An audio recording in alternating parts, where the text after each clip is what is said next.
നാൽപ്പാമരാതി തൈലവും നാൽപ്പാമരാതി കേരും പേര് തമ്മിൽ വലിയ വ്യത്യാസമൊന്നുമില്ല. അപ്പോൾ ശരിക്കും ഇത് തമ്മിൽ എന്താ വ്യത്യാസം? ഇതിൽ രണ്ടിലും ഉപയോഗിക്കുന്ന ഇൻഗ്രീഡിയൻസ് സെയിം ആണ്, പക്ഷെ വ്യത്യാസം വരുന്നത് ഇതിൻ്റെ ഓയിൽ ബേസിലാണ്. നാൽപ്പാമരാതി തൈലത്തിനകത്ത് നമ്മൾ ഉപയോഗിക്കുന്നത് എള്ളെണ്ണയും നാൽപ്പാമരാതി കേരത്തിൽ നമ്മൾ ഉപയോഗിക്കുന്നത് വെളിച്ചെണ്ണയുമാണ്. അപ്പോൾ ഇത് രണ്ട് തൈലമായതുകൊണ്ട് എന്തെങ്കിലും വ്യത്യാസമുണ്ടോ? ഇതിൻ്റെ ആക്ഷൻസിൽ വ്യത്യാസമുണ്ട്.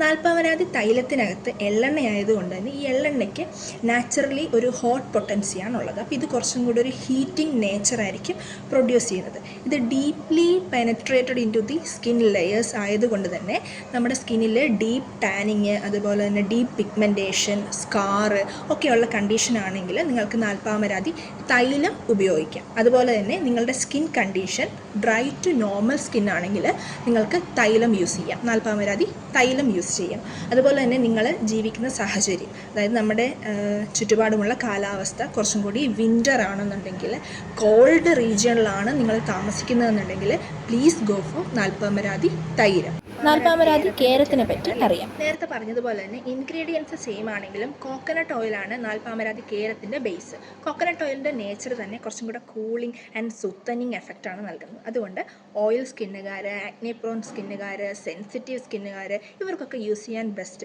കുഞ്ഞു മക്കൾ ഒക്കെ യൂസ് ചെയ്യാൻ ബെസ്റ്റ് ആയിട്ടുള്ള സാധനം നാൽപ്പാമരാതി കേരമാണ്. അതുപോലെ തന്നെ സൺബേൺ, റാഷസ് ഒക്കെ ഉണ്ടെന്നുണ്ടെങ്കിൽ നിങ്ങൾക്കിത് യൂസ് ചെയ്യാം. നമ്മുടെ സ്കിന്നിന് ഒരു ലൈറ്റ് ഹൈഡ്രേഷനൊക്കെ തന്ന് ഭയങ്കര ലൈറ്റ് ആയതുകൊണ്ട് ഒരു ഫ്ലൂയിഡി നേച്ചറായിരിക്കും ഇതിന് മൊത്തത്തിൽ ഉണ്ടാവുക. ഓക്കെ, പിന്നെ നമ്മുടെ കാലാവസ്ഥ സമ്മറാണെങ്കിൽ, അതുപോലെ തന്നെ ഹോട്ട് ആൻഡ് ഹ്യൂമിഡ് റീജിയണിലാണ് നമ്മൾ താമസിക്കുന്നതെങ്കിലൊക്കെ നിങ്ങൾ പ്ലീസ് ഗോ ഫോർ നാൽപ്പാമരാതി കേരം. ഇനി ഇത് ഓയിൽ എങ്ങനെയാണ് നമ്മൾ യൂസ് ചെയ്യേണ്ടത്? എത്ര നേരം നമ്മുടെ മുഖത്ത് ഈ ഓയിൽ വെച്ചിരിക്കാം?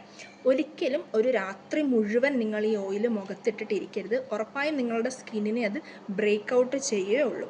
സോ നിങ്ങൾ ഏറ്റവും നോർമൽ സ്കിന്നാണെന്നുണ്ടെങ്കിൽ, ഒരു ഡ്രൈ ടു നോർമൽ സ്കിന്നാണെങ്കിൽ ഒരു 30 മിനിറ്റ്സ് മാത്രം മാക്സിമം വെക്കുക. എന്നിട്ട് ഒരു ചെറിയ ക്ലോത്ത് എടുത്ത് നല്ല വാം വാട്ടറിനകത്ത് മുക്കിയിട്ട് നിങ്ങളുടെ ഫേസിനകത്ത് ചെറിയൊരു ആവി കൊള്ളിക്കുന്നത് പോലെ ചെയ്തതിന് ശേഷം മൈൽഡ് സോപ്പ് അല്ലെങ്കിൽ നമ്മുടെ പയറുപൊടി യൂസ് ചെയ്തിട്ട് നന്നായിട്ട് റബ്ബ് ചെയ്തിട്ട് വേണം ഇത് കഴുകിക്കളയാൻ. ഇനി നിങ്ങൾ ഓയിലി സ്കിന്നാണെന്നുണ്ടെങ്കിൽ ഏറ്റവും കുറഞ്ഞതൊരു 10 തൊട്ട് 15 മിനിറ്റ് വരെ മാത്രം ഇത് വെക്കുക. അതിൻ്റെ കൂടുതൽ വെച്ച് കഴിഞ്ഞാൽ നിങ്ങളുടെ സ്കിന്നിന് അതിൻ്റേതായിട്ടുള്ള പ്രശ്നങ്ങൾ വരും. പ്രത്യേകിച്ച് നിങ്ങളുടെ സ്കിന്ന് കുറച്ചും കൂടി ഓയിലിയും ആക്നെ പ്രോണും ഒക്കെ ആകുമ്പം എണ്ണ കൂടുതലായിട്ട് മുഖത്തിരിക്കുന്നത് ഒരിക്കലും നല്ലതല്ല.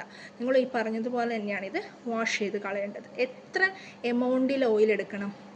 നോർമലി നമുക്കൊരു 5 തൊട്ട് 10 വരെ ഡ്രോപ്സ് ഓയിൽ എടുക്കാം, നോർമൽ സ്കിന്ന്, ഡ്രൈ സ്കിന്നൊക്കെ ആണെന്നുണ്ടെങ്കിൽ.